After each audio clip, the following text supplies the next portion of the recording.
কি হয়েছে বেটা, তুই এরকম নার্ভাস কেন? মা, এই কলোনির মধ্যে আমি সবার ঘরে গিয়েছি, কেউ আমার সাথে বন্ধু করেনি। এই না, ওই লাড্ডুগুলো তোমার হাতে সবাইকে খাওয়া, দেখবে সবাই তোমার বন্ধু হয়ে গেছে।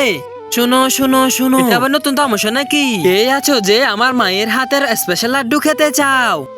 তুই আমাদেরকে গরিব ভিখারি আর লুবি মনে হচ্ছে নাকি? সামান্য লাড্ডুর জন্য আমি তোর বন্ধু হব? এই লাড্ডু তোর কাছে রেখে দে, আর এই সাইল তুই আর চালবি না, হলে খবর আছে। পানি গিয়েছে না দোস্ত? বলেছিলাম না আমার হাতে লাড্ডুতে জাদু আছে। আরে বেটা কাঁদছো কেন? মা, লাড্ডু কেউ খায়নি। সমস্যা না, যতক্ষণ না তুমি জিততে পারছো না ততক্ষণ তুমি হার মেনে নিও না। মা, আপনি কোথায়? সাধারণ শট। ধর আমাকে, ধর। বাচ্চারা তোমরা খেলবে? এরা এমনটা কেন করলো? কেউ আছেন ঘরের মধ্যে? হ্যাঁ বাচ্চারা, বলো।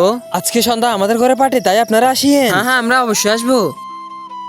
মনে হচ্ছে চলে এসেছে ওরা দুইজনই। খেলা তাহলে হবে। আপনারা কি ভাবছেন যে আমি পার্টি হচ্ছে না আপনাদেরকে কেন বলেছিলাম আমরা? কারণ আমি আপনার মেয়ের সাথে দোস্তি করতে চাই। সত্যি? তারা নাকি শর্ত আছে? হ্যাঁ বেটা, বলো না। আপনি আমাদের সামনে ডান্স করতে হবে, আর এমনি না এটা পরে। হ্যাঁ বেটা, এখনই পড়তেছি। দাঁড়াও মা। মা, আমি দোস্ত চাই, কিন্তু আমার দোস্তের জন্য আপনি শর্মিন্দা হবেন, কিন্তু এমনটা না। সরি মা। মাকে ভালোবাসলে লাইক সাবস্ক্রাইব করে দাও।